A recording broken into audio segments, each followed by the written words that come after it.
भगवान शिव की हो चुकी है जलती हुई लकड़ी से पिटाई। जानिए कौन था वो जिसने किया ये दुस्साहस।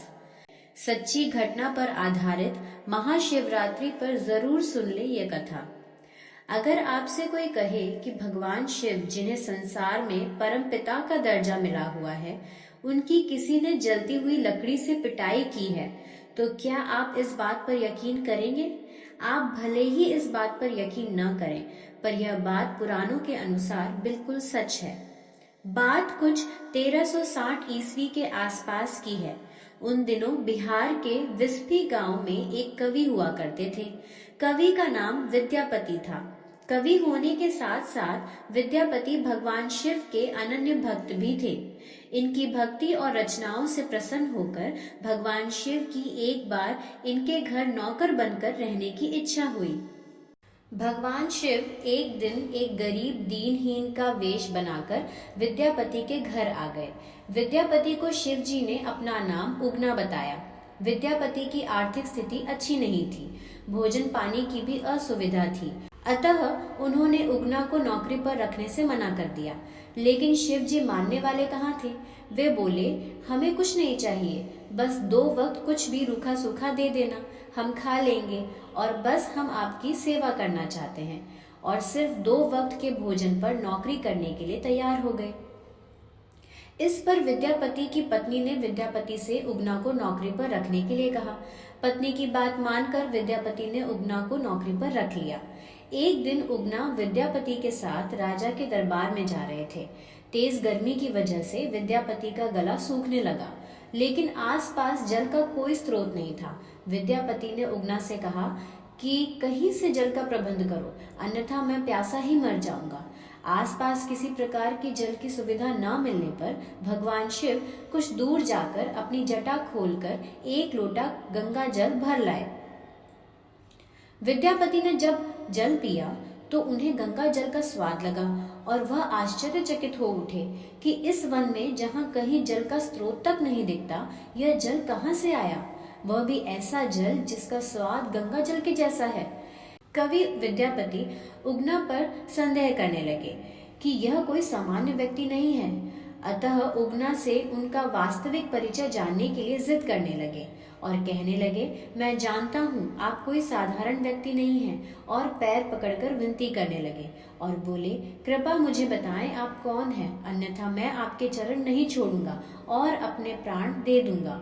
मैं जानता हूँ आप कोई और नहीं बल्कि स्वयं भगवान शिव हैं। जब विद्यापति ने उगना को शिव कहकर उनके चरण पकड़ लिए, तब उगना को अपने वास्तविक स्वरूप में आना ही पड़ा। उगना के स्थान पर स्वयं भगवान शिव प्रकट हो गए। शिव ने विद्यापति से कहा, मैं तुम्हारे साथ उगना बनकर रहना चाहता हूँ, लेकिन इस बात को कभी किसी से मेरा वास्तविक परिचय मत बताना। विद्यापति को बिना मांगे संसार के ईश्वर का सानिध्य मिल चुका था। इन्होंने शिव की शर्त को मान लिया। लेकिन एक दिन विद्यापति की पत्नी सुशीला ने उगना को कोई काम दिया। उगना उस काम को ठीक से नहीं समझा और गलती कर बैठा। सुशीला इससे नाराज हो उठी और चूल्हे से जलती लकड़ी निकालकर शिव जी की पिटाई करने लगी। विद्यापति ने जब यह दृश्य देखा तो अनायास ही उसके मुंह से निकल पड़ा, ये साक्षात भगवान शिव हैं, इन्हें जलती लकड़ी से मार रही हो। फिर क्या था, विद्यापति के मुंह से यह शब्द निकलते ही शिव वहां से अंतर्ध्यान हो गए। इसके बाद तो विद्यापति पागलों की भांति उगना उगना कहते हुए वनों में, खेतों में, हर जगह उगना बने शिव को ढूंढने लगे। भक्त की ऐसी दशा देखकर शिव को दया आ गई। भगवान शिव उगना के सामने प्रकट हो गए और कहा कि अब मैं तुम्हारे साथ नहीं रह सकता। उगना रूप में मैं जो तुम्हारे साथ रहा, उसके प्रतीक चिन्ह के रूप में अब मैं शिवलिंग के रूप में विराजमान रहूंगा। इसके बाद शिव अपने लोक लौट गए और उस स्थान पर शिवलिंग प्रकट हो गया। उगना महादेव का प्रसिद्ध मंदिर वर्तमान में मधुबनी जिला में भवानीपुर गांव में स्थित है। उगना अर्थात उग्रनाथ महादेव के नाम से प्रसिद्ध शिवालय उत्तर बिहार के मधुबनी जिले के भवानीपुर गांव में स्थित है। उगना महादेव मंदिर के गर्भगृह में जाने के लिए 6 सीढ़ियां उतरनी पड़ती हैं। ठीक उसी तरह जैसे उज्जैन के महाकाल मंदिर में शिवलिंग तक पहुंचने के लिए 6 सीढ़ियां उतरनी पड़ती हैं। उगना महादेव के बारे में कहा जाता है कि स्वयं प्रकट हुआ यानी स्वयंभू शिवलिंग यहाँ है। यहाँ शिवलिंग आधार तल से 5 फुट नीचे है। माघ कृष्ण पक्ष में आने वाला नरक निवारण चतुर्दशी मंदिर का प्रमुख त्योहार है। वर्तमान उगना महादेव मंदिर 1932 में निर्मित बताया जाता है। कहा जाता है कि 1934 के भूकंप में मंदिर का बाल बाका नहीं हुआ था। अब मंदिर का परिसर काफी भव्य बन गया है।